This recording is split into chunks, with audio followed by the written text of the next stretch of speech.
Dear viewers, welcome to the show POWERchat, Nepal's only TV talk show in English discussing developments since 2016. Through this episode tonight, we are discussing about Swiss-Nepal Development Cooperation. And I'm joined tonight by Her Excellency Elisabeth von Capeller, Ambassador of Switzerland to Nepal. Let's talk. Welcome to the show, Your Excellency. Thank you so much for inviting me. How have you been? I'm fine. How are you? I'm good. So you have joined Nepal as the ambassador of Switzerland, and it's already been 3 years since you are here in the capacity of ambassador. How do you observe the overall development process of Nepal as such, as Nepal has already started its journey towards federalism? Thank you very much for the question. I was here already in Nepal. I came first 2004, and then I lived here from 2006 to 11 with my family. And I came back now 3 years ago. And I found a totally changed country, a fundamentally changed country. The country has changed from a very close rural society to a more open rural-urban society. I see that women have fundamentally changed. I think really in a positive way. You see much more women which have more self-confidence, better educated. I have seen a totally different country, and with the change of the system, with the introduction of this fantastic constitution, I think it had accelerated a lot the development in a positive sense in Nepal. What are the key changes that Nepal noticed in line with the political transformation to the lives of deprived communities, for example, women? Or say, marginalized communities, people?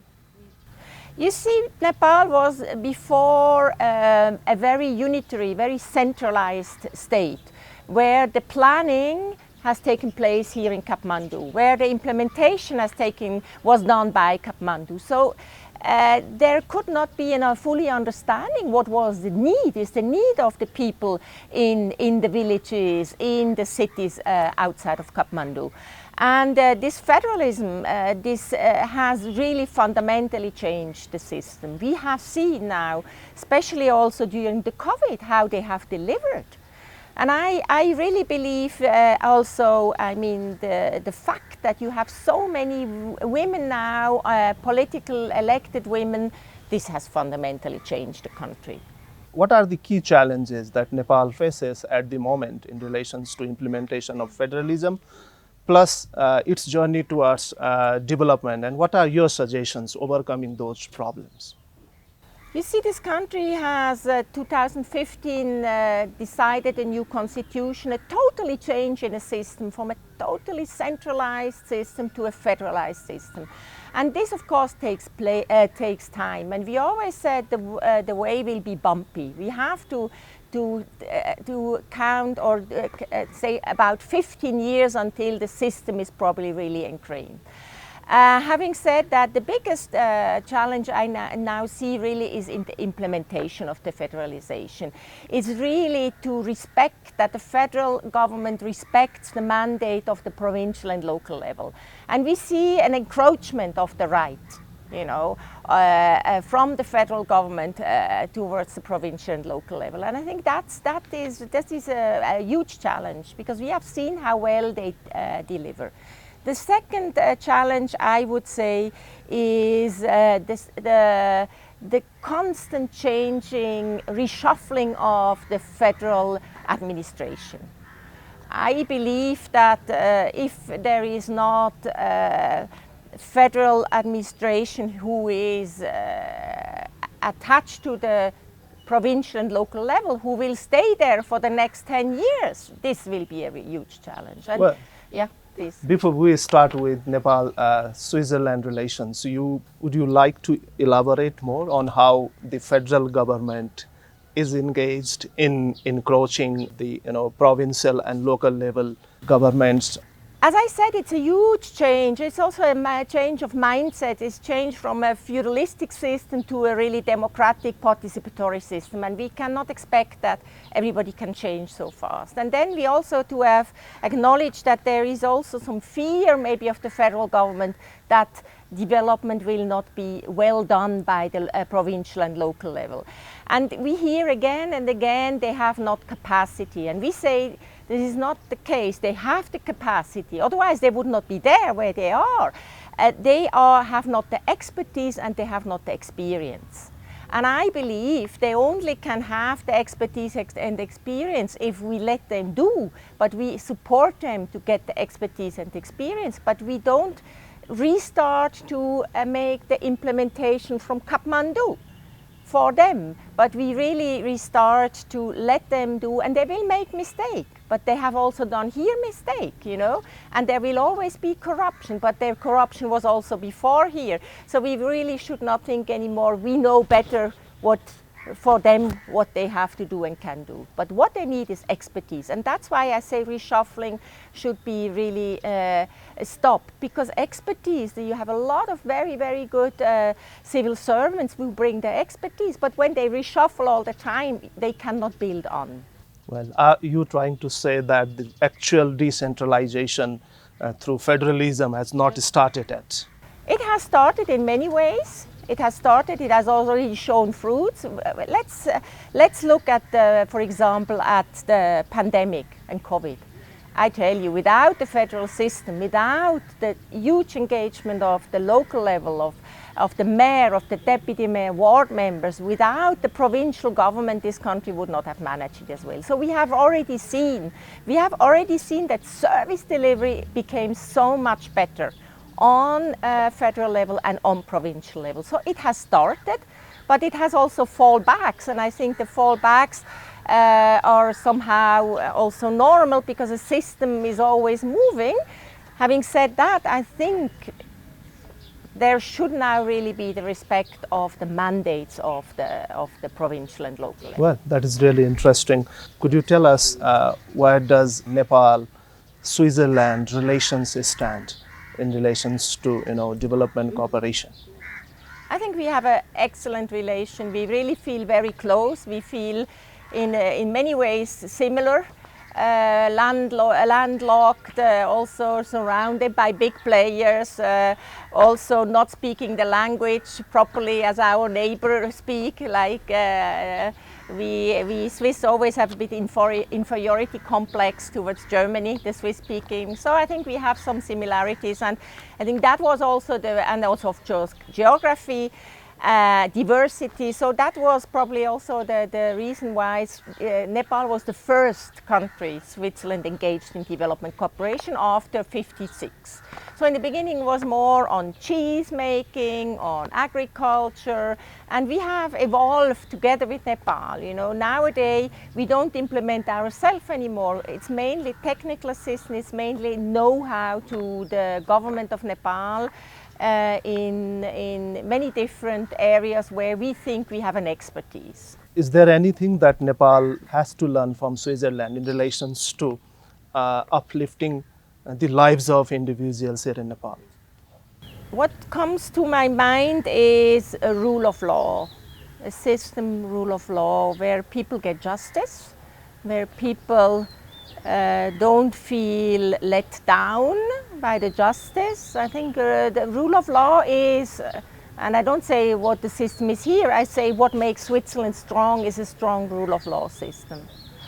And that is the motor for economic development. Without that, you don't have an economic development. With that, you will not have citizens who really feel part of the state. I would say this is an area, amongst others, but this is an area which comes to my mind first. Would you like to comment upon the transitional justice process of Nepal? Mm-hmm.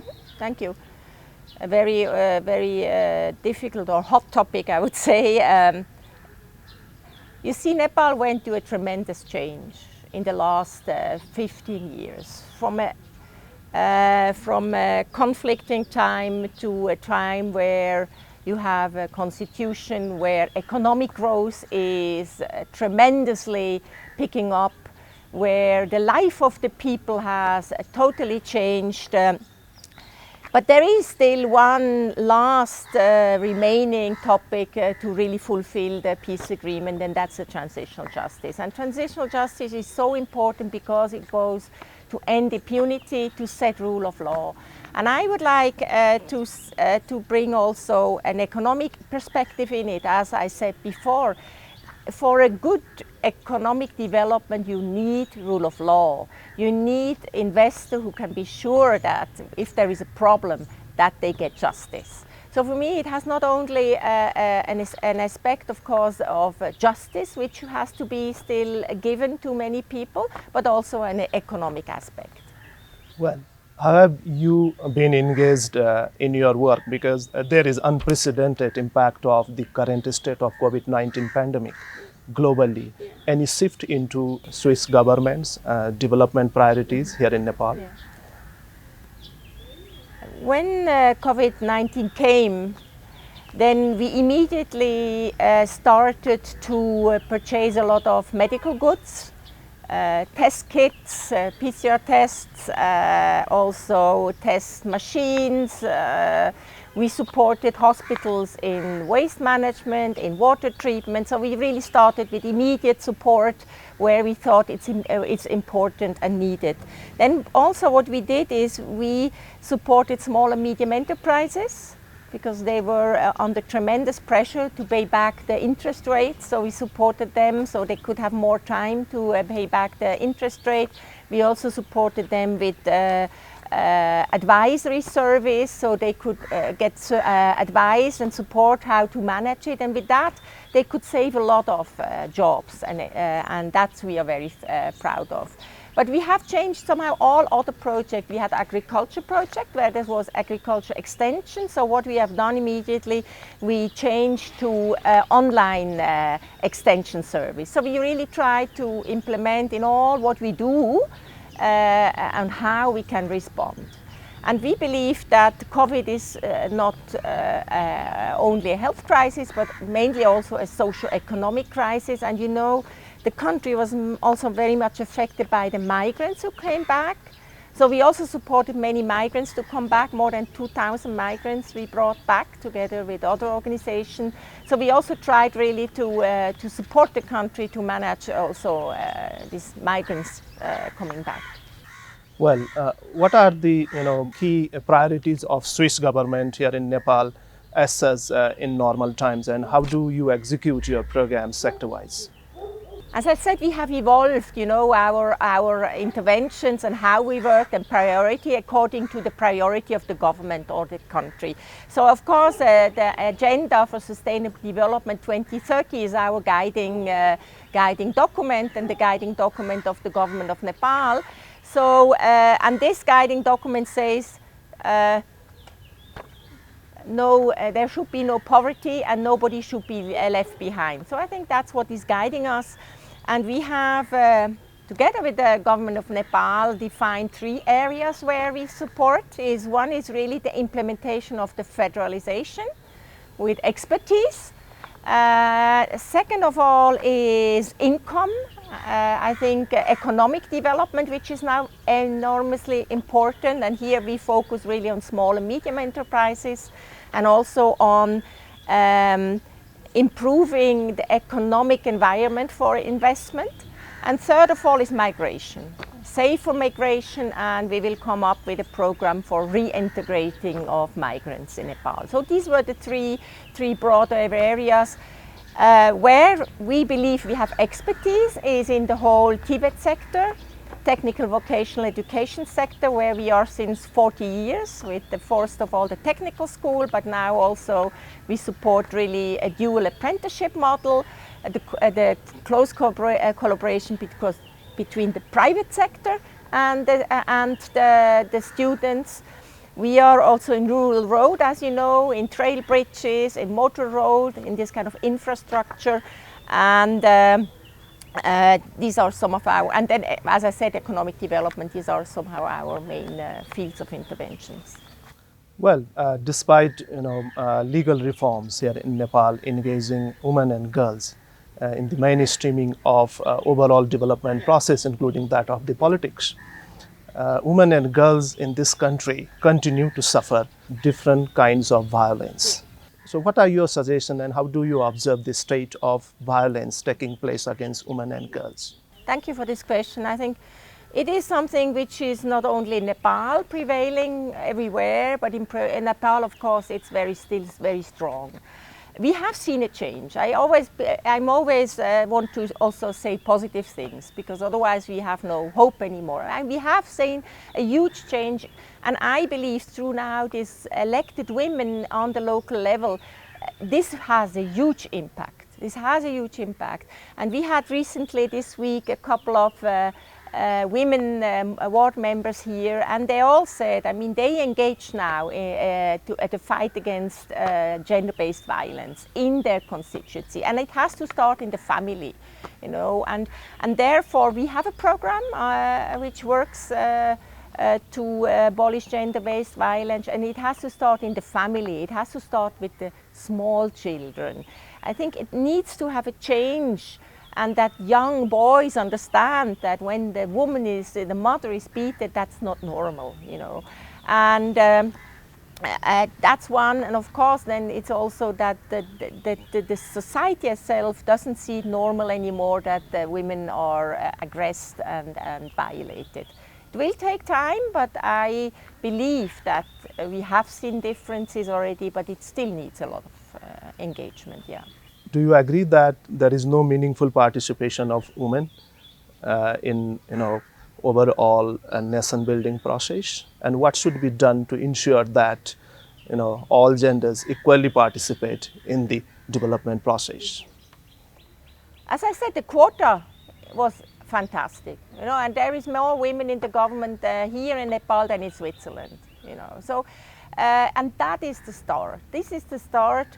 And another important aspect is, without that the women are economically independent, it will not change, Economic and schooling, education and economic empowerment is the most. When women have their money, they can have a totally different power. There is a totally different power in the family and the society. So I think continue to educate girls, continue to let them be part of the economic environment.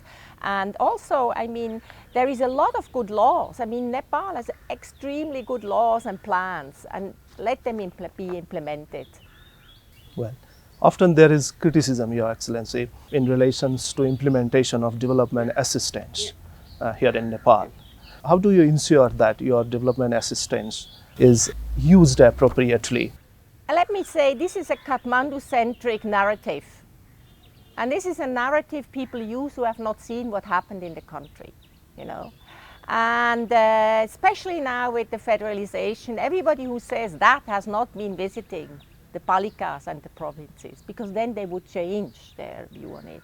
I would say it's not true that it was misused. Of course, everywhere there is misuse, but generally speaking, when you look at Nepal, where it came from and where we are today, in the last 20 years, you have 60% of infant mortality reduction, 60% of women mortality reduction. You had in school enrollment now 96%, which was improved in the last years tremendously. You have a road network, which is 20 years ago, it was 18,000 kilometers, which is now over 70,000 kilometers. You have trail bridges, and access, which has allowed that we have followed it up, that there is an increase in participation of girls in school due to the trail bridges, due to the secure way they can now have. It increase in the attendance in the health post office due to trail bridges. So, and I mentioned these sectors because these are the sectors the development partner have invested. And these are very important indicators, and I cannot say it has not reached the countryside. What I would say is, if there would have been a federalization process before, I think the country would be even further. What we do in order not to allow corruption is, we have, of course, a rigorous system. We make always with partner risk assessment. We have audits, we have monitoring, we have system in place where we can track the result, And I would say we are happy with what has been done. I would also say in the past, where the government was not present, there was a lot of NGO who also helped through the development partner to achieve these results. Well, what do you have to say to the good governance crisis with the governing system of Nepal?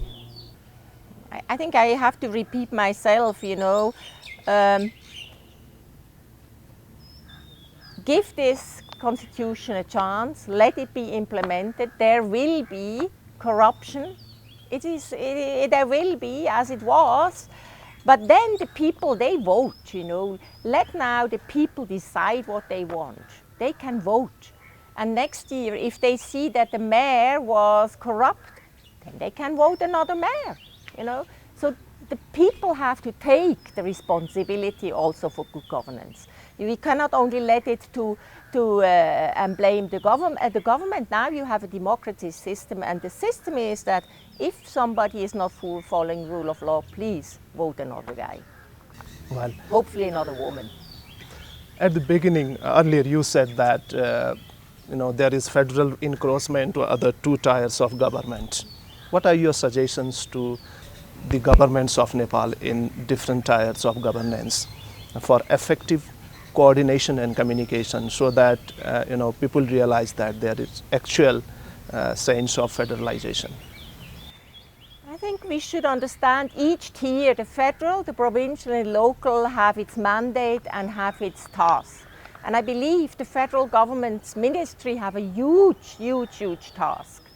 And the task is in the policy setting, in the standard setting, and in the quality assurance. And this is an important task, but it's no more the implementation. And I think this is not yet maybe fully digested, that their role is very important, but no more implementation, I would really hope that there is a very strong exchange between the three layers, and not one layer is better than the other or more important, but to understand, this is an experience where all three layers have to work together and succeed. So I would really suggest that no decision are taken here which concerns the provincial and local level without including the provincial level, or maybe even better, that decisions which concerns the provincial and local level are taken by them and not by the federal level. Right.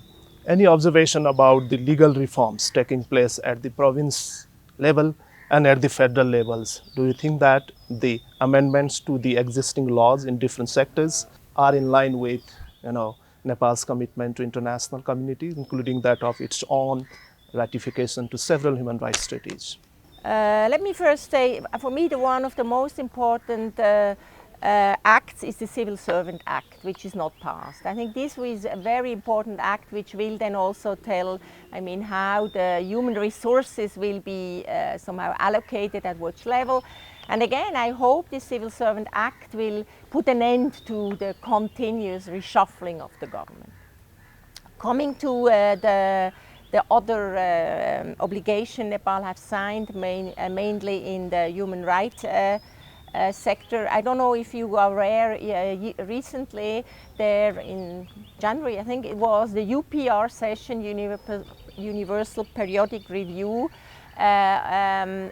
which had taken place in Geneva, where Nepal was reviewed by the other countries on how they have implemented their human rights and how they have implemented the treaties they have signed. And I can say two major feedback came from other countries. First of all was the transitional justice process, which should be now really taken serious and started to be really implemented. And the second one is the inclusion agenda. So I think these were the two major comments which came back. I agree. I think these are two fields Nepal has to build on and work on. How do you assess the role of transitional justice mechanisms? As long as there is not a commitment from the political stakeholder that this should happen, it will not happen. You can have 100 new commissions, it will not happen. So it needs really this political commitment from the highest level who says, look, we want that. And it's not not easy, you know, we cannot say that. It's a very difficult process with a lot of fears behind and a lot of hopes associated, but it's not an easy process. But without a really clear political commitment from the highest level, and also not only a political commitment, but a roadmap, an idea on how we want to go ahead. Because it's not only the two commission who should do its job, there is other elements which should be done in order to have a process of reconciliation. You know, for me, it really should be seen as a process of reconciliation of a society, and this can happen with the top leadership's commitment. Having said that, we have also seen that now the local level and provincial level has taken a positive role, and this is very encouraging. They have, of course, no influence on the justice part, but they have started really also to support the victims, especially in economic fields, you know. So, yeah. Well, Your Excellency, you are sharing with us many interesting issues, but we are coming to the end of the show. Anything you wish to share to our audience that I have left to ask you, but very quickly? I believe in a democratic system you have now here, with a very good constitution, every citizen is responsible for it. And it's not only the politicians who are responsible. So I think people have to take also own responsibility to change the system. We cannot only blame government and politicians. So what I would say is, please engage on the ward and Palika level. Each of us need to re-own democracy. And as in Switzerland, each generation has to re-own this political system. And we should not be afraid. It will be a bumpy road, and it will change. A system has to change, you know, adapt to the new environment and requirement. But each citizen has to contribute. That's my wish and my somehow call to all citizens of Nepal. Well, Your Excellency, thank you very much for joining us. It was a pleasure talking to you. Thank you very much. Thank you for these questions. Pleasure. Dear viewers, time now to wrap up this show. Keep watching us. See you next week. Namaste.